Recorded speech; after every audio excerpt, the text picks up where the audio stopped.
Alright, so this is going to be a full review of this mouse right here. This is the Waizowl Cloud. Um, this Waizowl OGM Cloud, I should say. This is a mouse Waizowl did send to me, but that doesn't change my review in any way, of course. And like and sub, you can get this mouse at LGG, and I do have an LGG code, Your Cloudy. So yeah, I'll start with the unboxing experience first.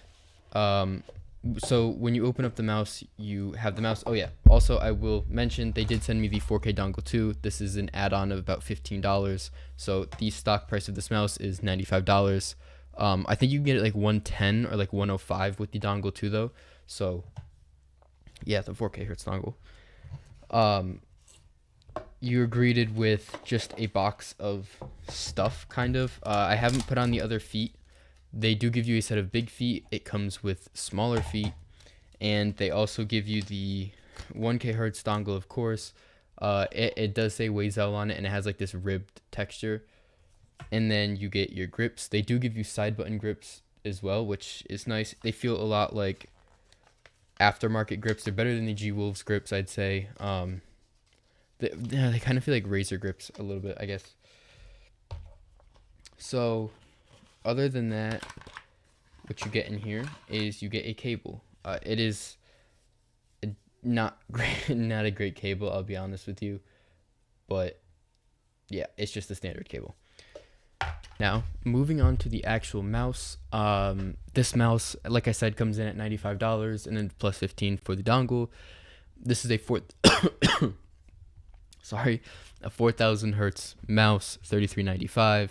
Nordic MCU, 55 grams, and the dimensions on this thing are 57 millimeters wide, 126 millimeters long, and 38 millimeters tall. This is a Sensei shape, the SteelSeries Sensei.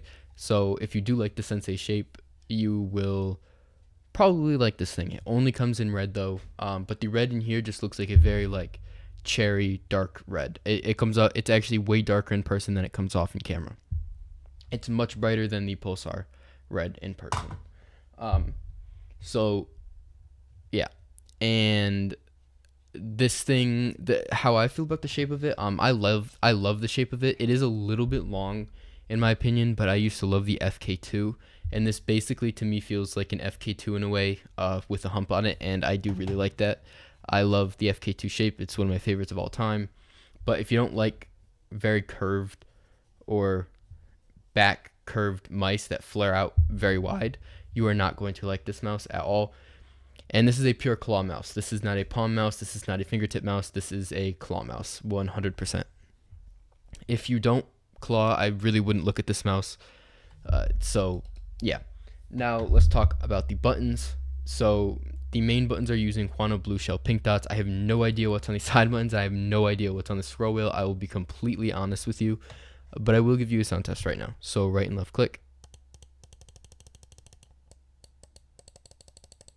Scroll wheel. Side buttons. Now the buttons on this mouse feel amazing. The Huano Blue Shell Pink Dots have, I mean, I can force them to travel if I really push on them, but there is zero wobble when I'm actually holding on to them and moving them. And the pre-travel and post-travel is perfect. There's a little bit of post-travel, but not enough to make it mushy, and a little bit of pre-travel and not enough to make it mushy. They're basically as good as you want split-click Huano Blue Shell Pink Dots to be, and I actually even think they're better than the Lanzu Atlantis Blue Shell Pink Dot implementation.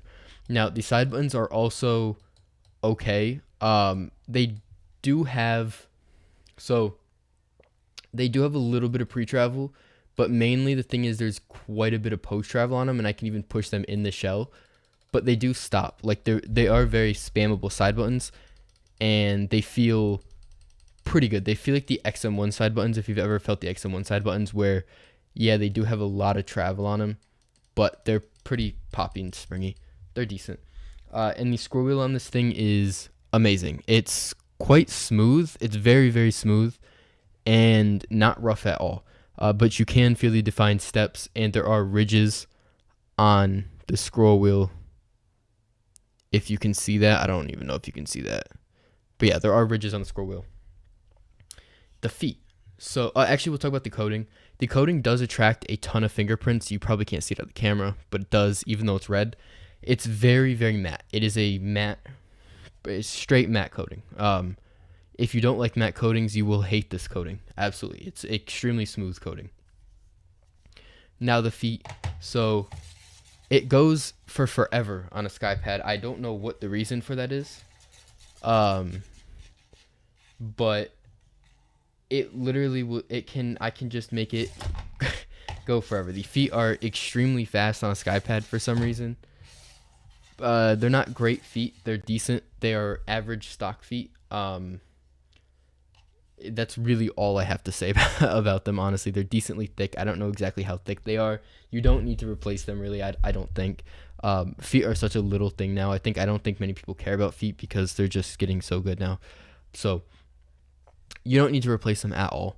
And the quality on this thing is amazing. So I thought that Waizowl was going to have mice like the other cheaper Chinese brands, and no hate to them, like like Deluxe or VGN, some kind of like Chinese brand like that. But I would say that this mouse is definitely closer to like Pulsar Lamzu. I know Pulsar isn't Chinese, but that kind of crowd of mice, like Pulsar Lamzu, stuff like that, than it is like VGN or Deluxe. This feels to me almost identical to the same quality that Lamzu has. This just feels like a Lamzu mouse to me, just in a different hand. That's literally what it feels like to me, in a different shape. So yeah, the sensor obviously performs perfect. There are polling rate modes on the bottom. You do have to pair it to the 4K dongle, and it just and you do have to set it in the software. The software is just on the website. I'm not going to show it off. There's like nothing in there to show off. It's a basic kind of software. And there's also a DPI mode, the standard ones, 400, 800, 1600, 3200, and then I think there's like 64 and 100 there might be. So yeah, that's it. And on the side there is a little, someone can tell me what that says. I don't know what that says. But there is no rattle on it or anything like that, and I haven't noticed any real use on it. The 4K signs of use. The 4K dongle works perfectly. The battery indicator goes pretty well. The battery life is not that long. I don't know exactly how big the battery is in here, but it's a 300 milliamp hour battery, I believe. It only lasts a few days, I'd say. It lasts, I'd say like 3 days. Like, it's not that long. I would say 2 days maybe. It lasts like half a week. That's what I'll go with. It lasts about half a week. So depending on how long you use it for, I guess. So yeah. And the weight balancing is fine on it. It's actually really, really good. That's going to end this video. I mean, it's a Sensei. It's a 4K Hertz Sensei. If you want a 4K Hertz Sensei, this is exactly what you get. I know a lot of people want the Sensei cloned. This is it. This is literally just it. So yeah, that's me in this video. Pretty good mouse. I probably would take this over the Atlantis. I don't think so over the X2 V2 maybe, but yeah.